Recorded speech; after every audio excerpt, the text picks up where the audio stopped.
आज नया topic share for future का है। शेयर फॉर फ्यूचर क्या होता है? अभी शेयर फॉर फ्यूचर में 2-3 क्लास चलेंगे, 2 क्लास और चलेंगे। तो शेयर फॉर फ्यूचर क्या होता है? जब कंपनी कॉल करती है तो शेयर होल्डर है जो पैसा फेल कर जाता है पेमेंट करने में, तो कंपनी एक डिसीजन लेती है कि जो शेयर होल्डर का जो ऑनरशिप है उसको फॉरफिट कर जाता है, हड़प लिया जाता है, उसका पैसा खींच लिया जाता है और उसका ऑनरशिप छीन लिया जाता है। क्योंकि कहीं ना कहीं उसका कॉन्ट्रैक्ट टूट गया था। शेयर होल्डर और शेयर कंपनी के बीच में एक कॉन्ट्रैक्ट होता है। जब शेयर आप खरीदते हैं कॉन्ट्रैक्ट क्या रहता है कि जैसे ही आप कॉल करेंगे एक टर्म्स एंड कंडीशन रहता है। कॉल्स करते हैं तो पैसा देना पड़ता है शेयर होल्डर को। अगर आप कंपनी कॉल करती है और आप पैसा नहीं दीजिएगा तो कहीं ना कहीं कॉन्ट्रैक्ट टूट गया। जब कॉन्ट्रैक्ट टूट जाता है यहाँ पे तो और कंपनी है जो शेयर होल्डर का जो ऑनरशिप है उसको छीन लिया जाता है, यानी उसका ऑनरशिप खत्म हो गया और जितना पैसा पहले दिया था वही पैसा खींच लिया जाता है, वही पैसा नहीं दिया जाता है। LIC में भी देखे होंगे आप, टर्म्स एंड कंडीशन रहता है कि आपको कम से कम 3 प्रीमियम देना होता है। अगर 3 प्रीमियम दीजिएगा उसके बाद अगर प्रीमियम पैसा नहीं दीजिएगा तो उसके बाद आपको कुछ ना कुछ आप जितना अमाउंट दिए उस हिसाब से आपको पैसा मिल सकता है। लेकिन आप 3 प्रीमियम नहीं दीजिएगा, आप एक ही प्रीमियम दीजिएगा, उसके बाद आपके पास पैसा नहीं है, कॉल भी की LIC, आप उसको पेमेंट नहीं किए, प्रीमियम पेमेंट नहीं किए, प्रीमियम का पैसा जमा नहीं किए, तो LIC क्या आप LIC से पैसा ले सकते हैं? नहीं ले सकते। क्यों? क्योंकि वो पैसा फॉरफिटेड रहता है, वो कॉन्ट्रैक्ट टूट गया। अब वो जो पैसा जितना पेमेंट किया प्रीमियम, एक ही बार में जितना प्रीमियम पे किए हैं वही पैसा वापस नहीं ला सकते। तो सेम कंपनी में भी उसी तरह से होता है। जब कंपनी कॉल करती है आप उसको पेमेंट नहीं कर पाते हैं तो वो जो पैसा होता है वो पैसा कंपनी फॉरफिट कर लेती है, जब्त कर लेती है और ओनरशिप भी छीन जाता है। और वो शेयर जो होता है, वो शेयर जो जब्त की कंपनी जब्त कर ली अपने बस में, तो वो क्या कर लेती है, दूसरे को इशू कर देती है कम प्राइस पे, डिस्काउंट पे, नहीं तो सिक्योरिटी कुछ ज़्यादा पैसा भी दे के बेच देती है, या तो डिस्काउंट पे बेच सकती है। तो क्या होता है, क्वेश्चन से समझते हैं क्या कहना हम चाह रहे हैं। तो क्वेश्चन से अच्छा समझ सकते हैं क्योंकि प्रैक्टिकल सब्जेक्ट है, तो इसको क्वेश्चन से अच्छा समझ सकते हैं। तो क्वेश्चन आप देख सकते हैं, वीडियो के डिस्क्रिप्शन में एक इमेज का लिंक है, उस इमेज को डाउनलोड करें और नोटबुक में उसको तैयार करें। क्या है कि yes bank authorised share 10,000 share eight ₹10 each. Company issued 10,000 shares, but public subscribed 9,000 shares at ₹10 and 10% premium. Payment इस तरह से हुआ है, इंक्लूडिंग प्रीमियम अलॉटमेंट पे है। All the application allotment and calls money receipt except Reeser who allotted 300 share did not pay allotment money. तो company क्या की, तुरंत फॉरफिट कर ली। कंपनी फॉरफिट शेयर इमीडिएटली, तुरंत अलॉटमेंट मनी रिसिप्ट नहीं पेमेंट किया, तुरंत कंपनी क्या की, उसका शेयर जब्त कर लिया, अपने हाथ में ले लिया। और जितना पहले पेमेंट किया था, एप्लीकेशन में पेमेंट किया होगा रिसिप्ट, तो वही पैसा नहीं थी, वही पैसा अपने पास रख ली। फॉरफिट में ही होता है, पैसा जब्त कर लेता है, शेयर भी जब्त कर लेता है, पैसा भी पेमेंट नहीं होता, पैसा भी नहीं मिलता है शेयर होल्डर। जितना पैसा पहले पेमेंट कर चुका वो भी नहीं मिलेगा और शेयर भी छीन ले जाता है। क्यों? कहीं ना कहीं अब कॉन्ट्रैक्ट टूट गया, आप भी धोखा दिए तो कंपनी भी धोखा दे दी आपके साथ। आप भी नहीं पेमेंट किए, कॉल की कंपनी, तो आप पेमेंट नहीं किए, आप धोखा दिए तो कंपनी भी धोखा दी आपके साथ। ये लीगल ही है, ऐसा नहीं है कि लीगल काम कर रही है कंपनी, ये लीगल है। ये सेक्शन है आर्टिकल के अनुसार, इसको पावर मिला हुआ कि अगर कॉल का मनी पैसा नहीं वो पेमेंट कर पाती है तो वो फॉरफिट कर सकती है, अगर आर्टिकल उसको कहता है। आर्टिकल की बात है, पावर की बात है इससे।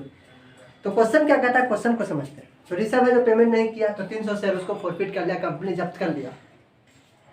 और बाद में फर्स्ट कॉल ड्यू हुआ, फिर फर्स्ट कॉल रिसीव हुआ, तो उसके बाद क्या कि कंपनी सोची कि चलो रिसर्व का शेयर जो था 300 शेयर उसको दूसरे को दे देते हैं, आलोक को दे देते हैं।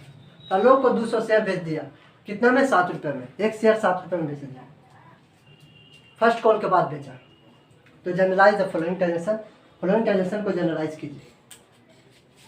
क्वेश्चन को फिर से समझते हैं। यस बैंक है, उसका ऑथराइज शेयर कैपिटल 10,000 है, इशूड है 10,000 शेयर, सब्सक्राइब 9,000 शेयर है। तो एक्चुअल में हम कितना लेंगे, ऑथराइज शेयर कैपिटल नहीं। ऑथराइज क्या होता है, इतना तक शेयर इशू कर सकती है, आर्टिकल है। कैपिटल क्लॉज है, एक कैपिटल क्लॉज होता है मेमोरेंडम, ये मेमोरेंडम ऑफ सेशन में एक कैपिटल क्लॉज होता है, उसमें बताया जाता है कितना कैपिटल क्लॉज कितना शेयर इशू कर सकते हैं। इशूड शेयर, इतना शेयर इशू की कोई जरूरी नहीं कि उतना ही शेयर सब्सक्राइब भी हो जाएगा, उतना ही शेयर पब्लिक खरीद ले लेगा। पब्लिक क्या की कि 9,000 ही शेयर खरीदी, कितना रुपये में 10 रुपये पर शेयर का दाम है, 10% प्रीमियम भी है। तो अप्लीकेशन पे 4 रुपया, अलॉटमेंट पे 3 रुपया, फर्स्ट कॉल पे 2 रुपया और फाइनल कॉल पे 2 रुपया, यानी 4 3 7 7 2 9 9 2 11, एक्चुअली 10 है और 1 रुपया प्रीमियम पे जो इसमें जुड़ा हुआ है। आप 10 रुपये का 10% कीजिएगा तो एक ही आ गया, यानी कि ये सिक्योरिटी प्रीमियम का पैसा है 1 रुपया। तो 1 रुपया इसमें जुड़ा हुआ है, यानी कि अलॉटमेंट में 1 रुपया जुड़ा हुआ है, 2 रुपया एक्चुअली फेस वैल्यू है, 1 रुपया है जो सिक्योरिटी प्रीमियम का पैसा। फिर रिसर्व है जो 300 शेयर जो पैसा अलॉटमेंट मनी जब ड्यू हुआ तो रिसर्व है जो पैसा नहीं पेमेंट कर पाया, तो पैसा नहीं कर पाया तो कंपनी क्या की तुरंत इसका शेयर फॉरफिट कर ली, अपने आप में जब्त कर ली और तुरंत कर ली, तुरंत अलॉटमेंट पे ही जब तुरंत उसको शेयर फॉरफिट कर दी। इसका जनरल एंट्री बताते हैं क्या होता है। फिर क्या किया कि जब फर्स्ट कॉल ड्यू किया, फर्स्ट कॉल के बाद पैसा रिसीव हुआ, उसके बाद क्या हुआ कि उसके बाद जब पैसा रिसीव कर लिया फर्स्ट कॉल, तो उसके बाद क्या किया कि कंपनी सोची कि चलो जो रिसर्व का शेयर जब्त किए थे आप उसको किसी को बेच देते हैं, दूसरा को बेचेंगे, उसको तो बेचेंगे नहीं, उसको फिर तो क्योंकि उसका ऑनरशिप खत्म हो गया, अब दूसरा को बेचेगा। तो किसको बेचा? लोग को। टोटल शेयर नहीं बेचा, 300 शेयर था जब्त किया था, लेकिन 300 शेयर अभी नहीं बेचा, बाद में बेचेगा कुछ शेयर, लेकिन अभी इमीडिएटली 200 शेयर ही बेचा है और लोग को 7 रुपये एक शेयर का दाम बेचा है, क्योंकि कहीं ना कहीं डिस्काउंट पे बेचा है। तो देखते हैं कैसे इसका जनरल एंट्री करते हैं। सबसे पहले इसका बैंक ये सब तो जानते ही होंगे। तो bank account debit to share application तो बता सकते हैं यहाँ पे एक्चुअली में सब्सक्राइब कितना हुआ है 9,000 शेयर, और लोग पीछे से बता सकते हैं 9,000 शेयर 10। एप्लीकेशन का पैसा है 4 रुपया, है ना? कितना हो जाएगा? 36,000। 36,000। यहाँ पर भी 36,000 हो जाएगा, ड्यू हो जाएगा। फिर अलॉटमेंट में 2 रुपया फेस वैल्यू है, 1 रुपया प्रीमियम का पैसा, यानी एक्चुअली टोटल अलॉटमेंट का पैसा 3 रुपये है। तो 9,000 के हिसाब से 27,000, 27,000, 18,000, 9,000। और चूंकि 2 रुपया कैपिटल में कितना जाएगा? 2 रुपया ही जाएगा, तो 9 दूनी 18,000 और 1 रुपया प्रीमियम का पैसा तो 9,000 इंटू 1 सिक्योरिटी प्रीमियम रिजर्व में जाएगा ना, सिक्योरिटी प्रीमियम रिजर्व अकाउंट में जाएगा। फिर उसके बाद अब देखते हैं कि पैसा के एक्चुअली कितना रिसीव हुआ। चूंकि रिसर्व जो था बताया अभी, रिसर्व जो था अलॉटमेंट मनी जब ड्यू हुआ, कॉल की कंपनी की चलो पैसा दो सब शेयर होल्डर, तो रिसर्व जो 300 शेयर रखता है, 300 शेयर जिसको अलॉट हुआ था, 300 शेयर, ये है जो अलॉटमेंट का पैसा नहीं दिया, यानी 300 शेयर का पैसा नहीं मिला, बाकी सब मिल गया। क्वेश्चन में भी लिखा हूँ कि all the application and allotment money received except reserve के छोड़ के बाकी सब पैसा पेमेंट कर दिया। यानी बैंक में कितना आया होगा बता सकते हैं? 9,000 तो नहीं आया होगा, 9,000 में से 300 शेयर जो रिसर्व रखता है उसको पेमेंट नहीं करें, 9,000 में से 300 घटाएंगे तो कितना हो जाएगा बता सकते हैं? 8700 इंटू 3 कीजिएगा, कितना होगा? 26,100। फिर कॉल सिनेरियर, आप कॉल सिनेरियर कल पढ़े थे, कॉल सिनेरियर जितना पेमेंट पैसा नहीं पेमेंट हो तो कॉल सिनेरियर को ट्रांसफर करते हैं, कॉल सिनेरियर में ट्रांसफर करते हैं। 300 इंटू 3 900, एक्चुअली में यहाँ पे कितना हो जाएगा? 27,000। फिर कंपनी क्या की, आप इसको ऐसे भी समझ सकते हैं, देख लें यहाँ पे, इसको कॉल सिनेरियर न लिख के यहाँ पे डायरेक्ट माइनस भी कर सकते हैं।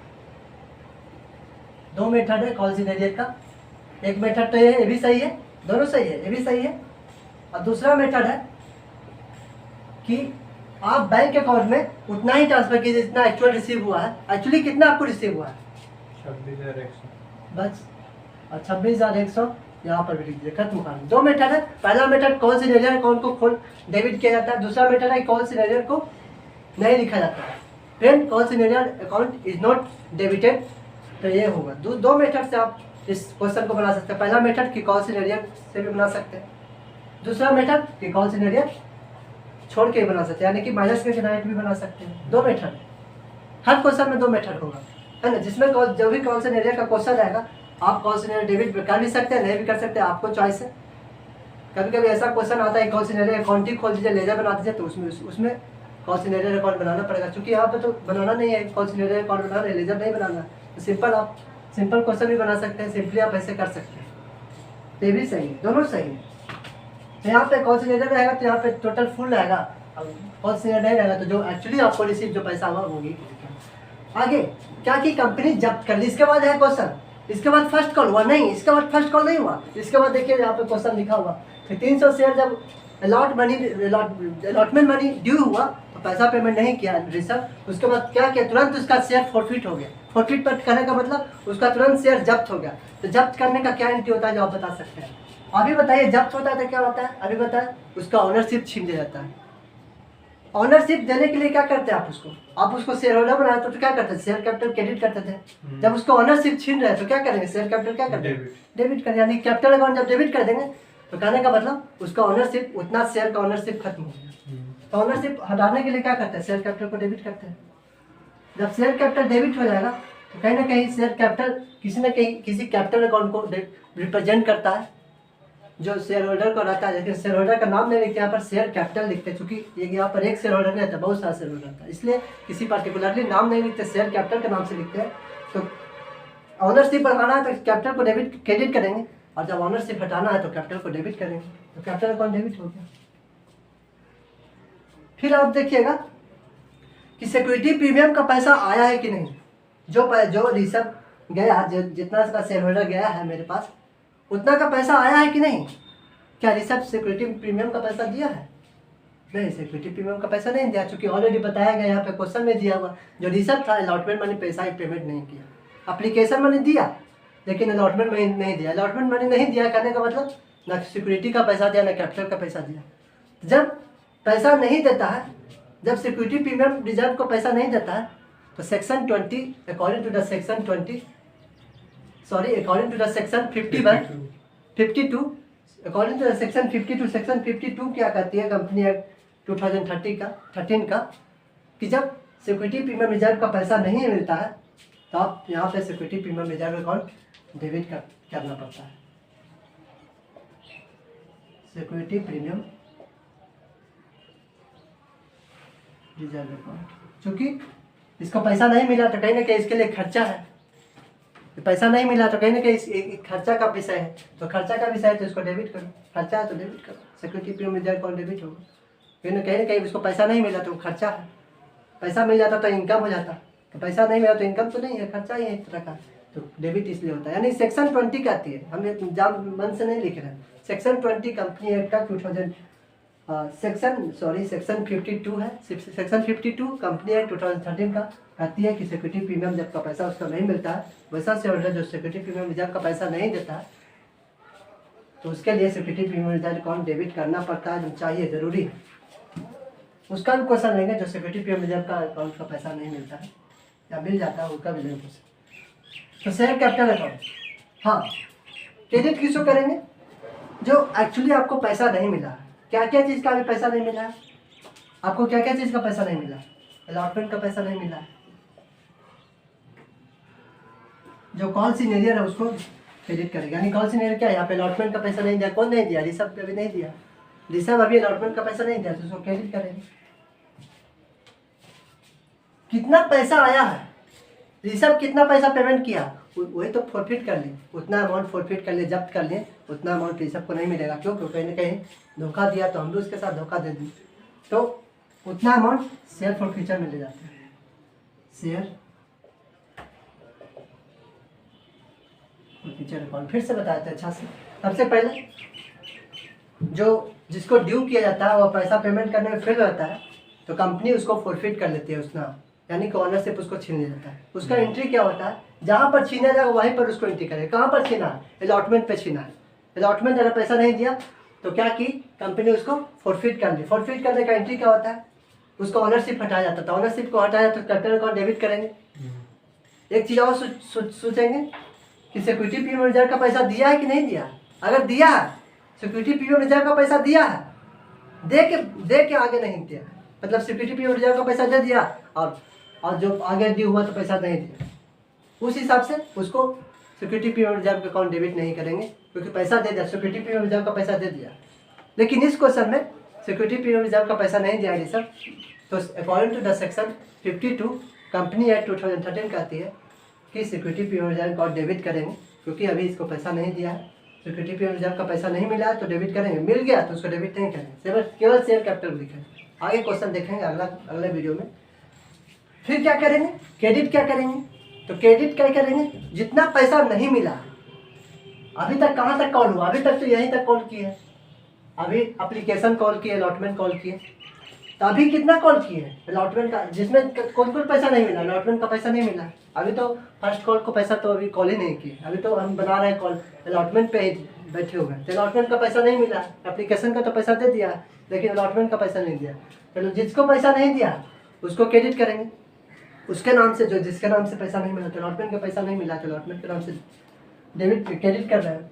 फिर कितना पैसा मिला है, एप्लीकेशन का तो पैसा रिजर्व दे दिया होगा, अभी नहीं बताया, अलॉटमेंट का पैसा नहीं दिया, एप्लीकेशन का तो पैसा दे ही दिया, तो एप्लीकेशन का पैसा दे दिया तो उसको शेयर फॉर फ्यूचर अकाउंट में जाता है।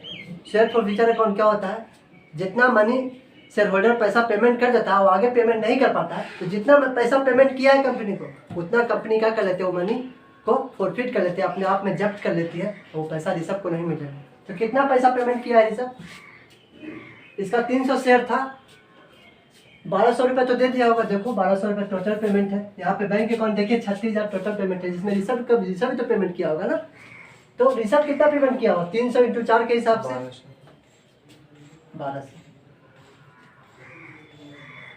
1200 पेमेंट किया है। अलॉटमेंट रिसर्व कितना पैसा पेमेंट नहीं किया है, 300 × 300, 300 × 3,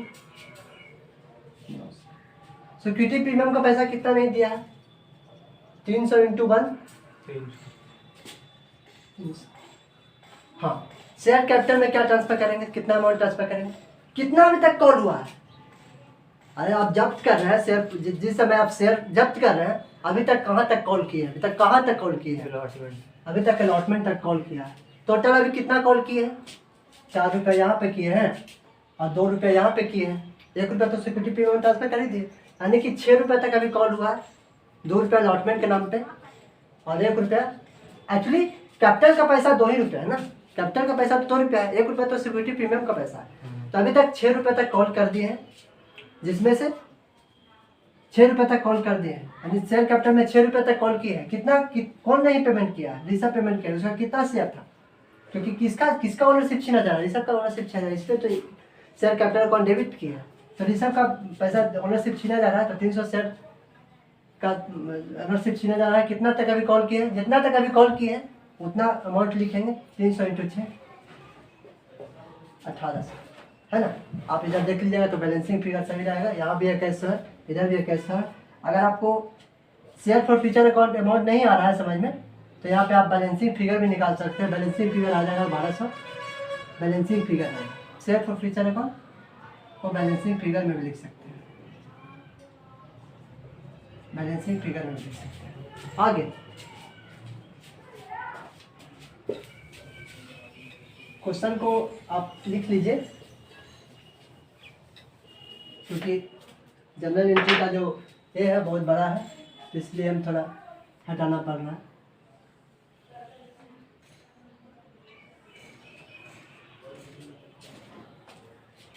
आगे क्या एंट्री करेंगे, हाँ फॉरफिट कर लिए, इसके बाद क्या करेंगे, इसके बाद फर्स्ट कॉल करेंगे। अभी तो क्या कहें, अभी इसके बाद तो फर्स्ट कॉल होगा, री इशू कब होगा, री इशू कब होगा जब फर्स्ट कॉल, उसके बाद first after the first call लिखा हुआ क्वेश्चन में, आफ्टर द फर्स्ट कॉल और लोग को री इशू कर दिया गया 7 रुपये के हिसाब से। तो पहले फर्स्ट कॉल ड्यू करेंगे, फर्स्ट कॉल ड्यू करने का एंट्री बताइए। Share first call, share first call account debit to share capital account. Share capital account कितना कितना बताइए आप लोग, 9000 × 2 के हिसाब से 18 है, 9000। क्या अभी 9000 आपके पास शेयर है, 300 शेयर तो फॉरफिट हो गया, 300 शेयर फॉरफिट हो गया, नहीं उतना शेयर तो अब हट गया ना, उतना तो सब्सक्राइब में से कम ना हो गया। एक्चुअली 9000 शेयर था, लेकिन अब कितना, अब तो कंपनी फॉरफिट कर ली, उसमें से 300 फॉरफिट कर ली, तो एक्चुअली अभी कितना शेयर को कॉल करेगी? क्या ऋषभ को भी कॉल किया जाएगा? क्या आप ही बताइए, ऋषभ को भी कॉल किया जाएगा? क्यों ऋषभ को कॉल किया जाएगा? अब उसको तो ऑनरशिप हट गया, खत्म हो गया कहानी, इसका कहानी अब खत्म हो गया। 300 शेयर का कोई नजर नहीं है। तो 9000 शेयर का एक्चुअली में, तो 9000 शेयर को कॉल नहीं किया जाएगा। एक्चुअली में कितना कॉल किया जाएगा? 8700 को कॉल किया जाएगा। कॉल मतलब बिल जनरेट, किसको किसको बिल देगा? क्या ऋषभ को बिल दिया जाएगा? नहीं, 300 शेयर का तो प्रॉफिट हो गया, तो उसको तो बिल नहीं दिया जाएगा। तो 8700 को 2 के हिसाब से कॉल किया जाएगा, यानी कहेगा कि पैसा दीजिए। तो 8700 को 2 से गुना कीजिएगा तो 17400 आप मिला सकते हैं।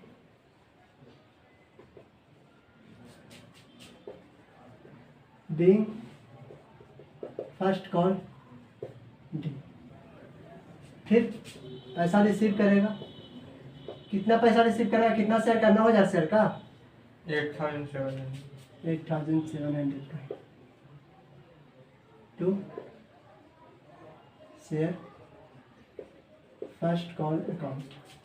आप देख लीजिए 17400 ही मिलेगा, क्योंकि क्वेश्चन में खाली ऋषभ कॉल नहीं किया, ऋषभ खाली पेमेंट नहीं किया, बाकी सब तो पेमेंट किया, यानी 8700 पूरा फुल रिसीव है, क्वेश्चन में लिखा हुआ है। Being share first call money received.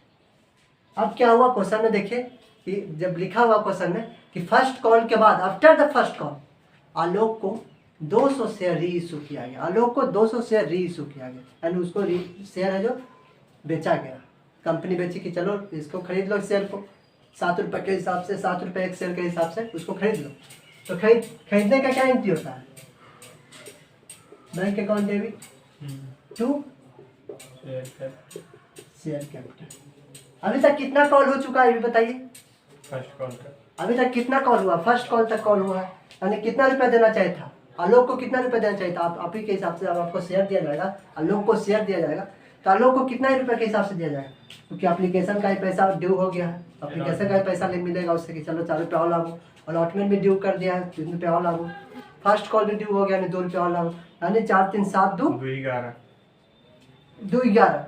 तो एक तो प्रीमियम है तो उसको हटा दीजिए, तो 11 4 3 7 2 9 8 रुपया उसको कम से कम लेना चाहिए था।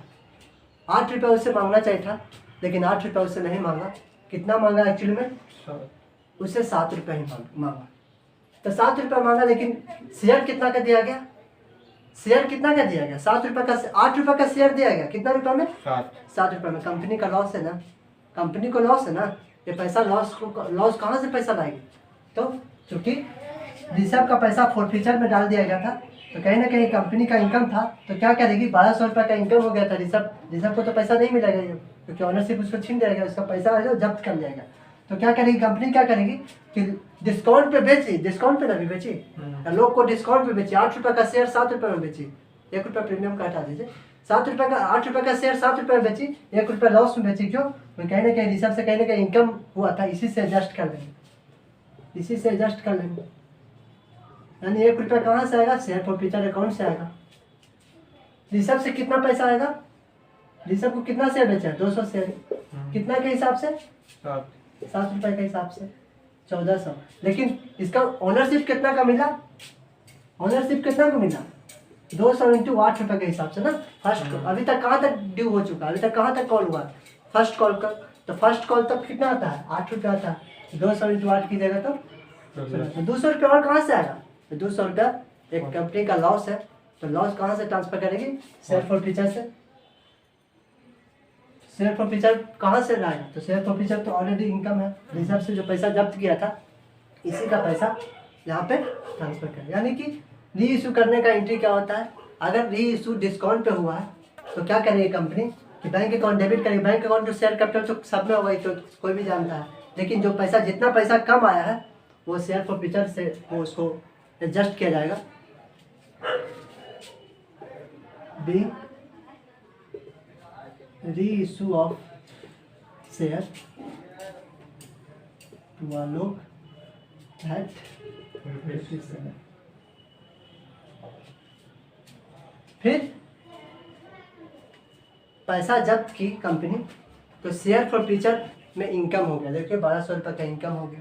तो कहीं ना कहीं एक कहीं कंपनी का कैपिटल गेन है। आप ही समझिए, री इशू करके शेयर फॉरफिट करके फिर कंपनी री इशू की शेयर, उसमें कहीं ना कहीं कंपनी का प्रॉफिट हुआ। कितना प्रॉफिट हुआ?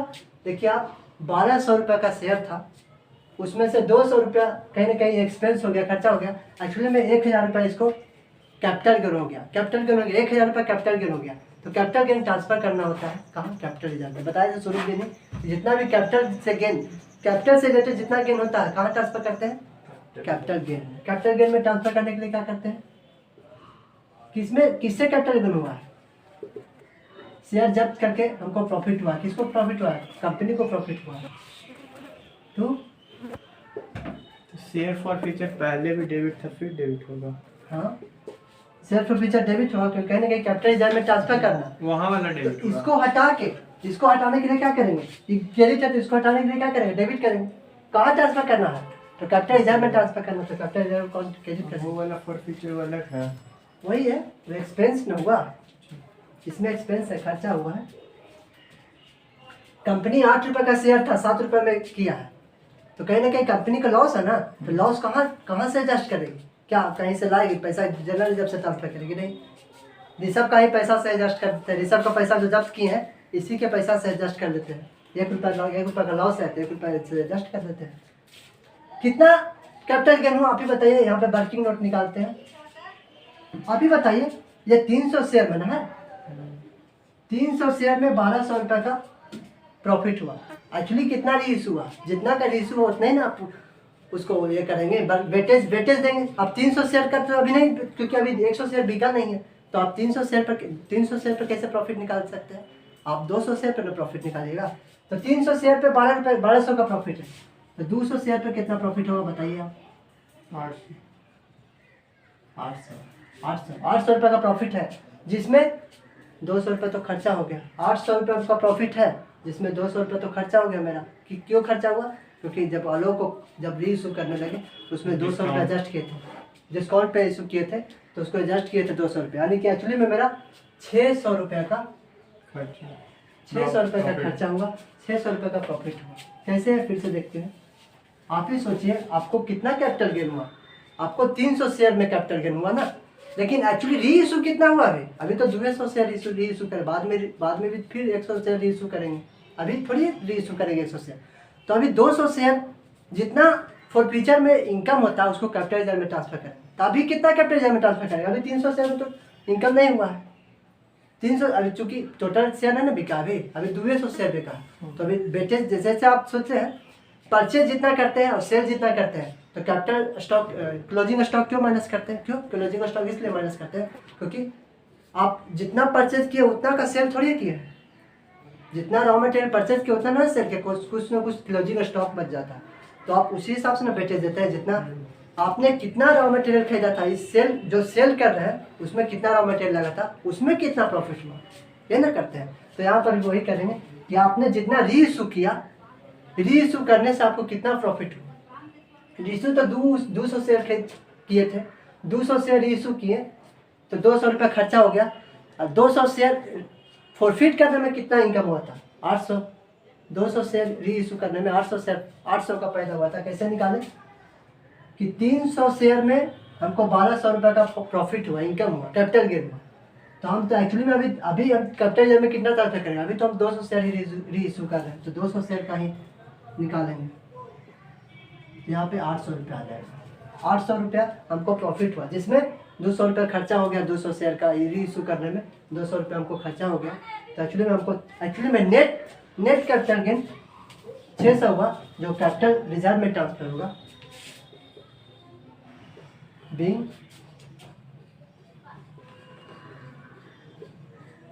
For future amount transfer to capital, being forfeiture account transfer to capital reserve. फिर सेकंड कॉल फाइनल कॉल कर दीजिए, और उसके बाद सॉल्यूशन खत्म कीजिए।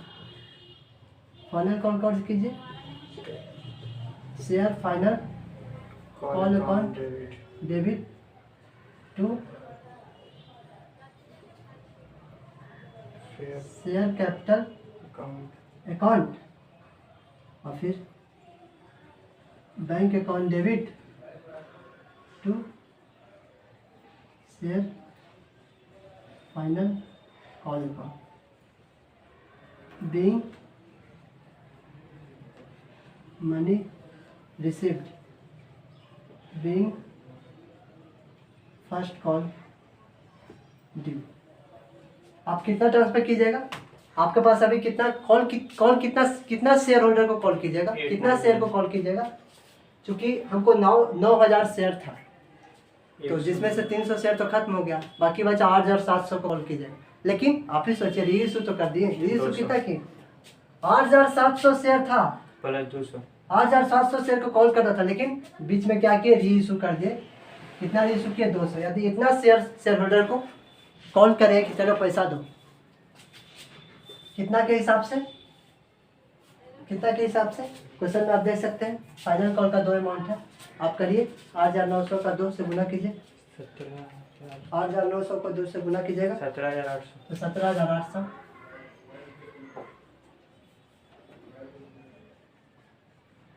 17,800।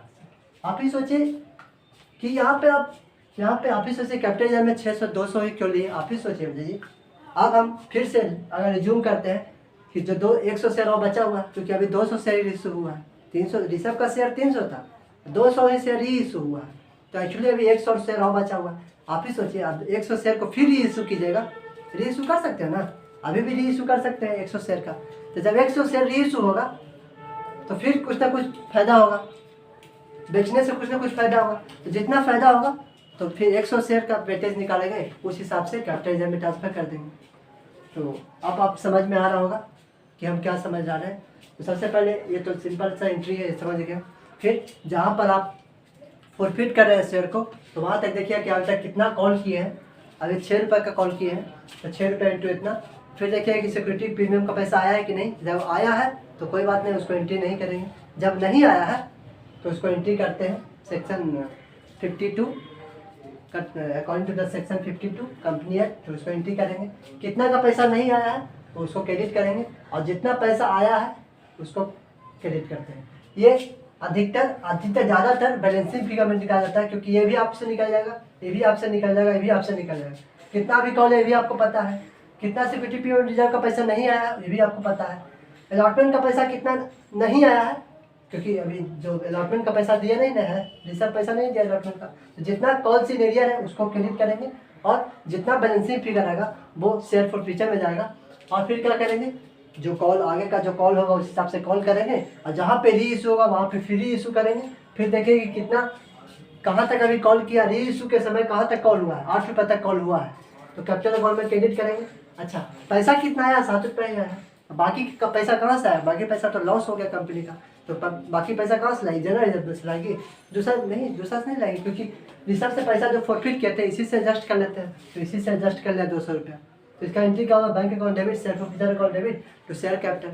फिर इसको एडजस्ट करने में शेयर फॉर फ्यूचर का इनकम हुआ 1200 रुपये का इनकम हुआ था, जिसमें 200 रुपये का खर्चा हुआ एडजस्ट करने में, तो फायदा कितना हुआ। तो आप कहिए कि 1200 इंटू माइनस 200 1000 रुपये का फायदा हुआ। एक्चुअली में आपको 1000 का फायदा नहीं हुआ, क्यों, क्योंकि आप 300 शेयर का वेटेज ले रहे हैं, हम तो अभी 200 शेयर ही री इशू कर रहे हैं, इसलिए उस हिसाब से ही वेटेज देंगे, 200 शेयर का ही वेटेज देंगे। 300 शेयर में आपको 1200 रुपये फायदा हुआ, तो 200 शेयर में कितना फायदा हुआ, तो 800 रुपये का फायदा हुआ। लेकिन खर्चा कितना हुआ, 200 शेयर को री इशू करने में खर्चा 200 रुपये का हुआ, इनकम भी हुआ था 800 का, तो 800 में से 200 माइनस किए, तो शेयर फॉर फ्यूचर अकाउंट को ट्रांसफर करने का कैपिटल रिजर्व में, कैपिटल रिजर्व में क्यों ट्रांसफर किए, क्योंकि जो भी कैपिटल गेन होता है वो कैपिटल रिजर्व में ट्रांसफर होता है। तो शेयर फॉर फ्यूचर से कैपिटल गेन हुआ, कितना कैपिटल गेन हुआ, 600 का, तो कैपिटल रिजर्व में ट्रांसफर किए, और उसके बाद आगे का जो फाइनल कॉल हुआ उस हिसाब से किए। आगे ये भी देखना पड़ता है कितना शेयर प्राइस है, कितना शेयर अमाउंट लेंगे, कितना शेयर नंबर ऑफ शेयर कितना लेंगे, उस हिसाब से री इशू हुआ तो नंबर ऑफ शेयर बढ़ेगा, फॉरफिट होगा तो नंबर ऑफ शेयर घटेगा, उस हिसाब से देखिएगा। और यहाँ पे सॉल्यूशन खत्म हुआ। धन्यवाद।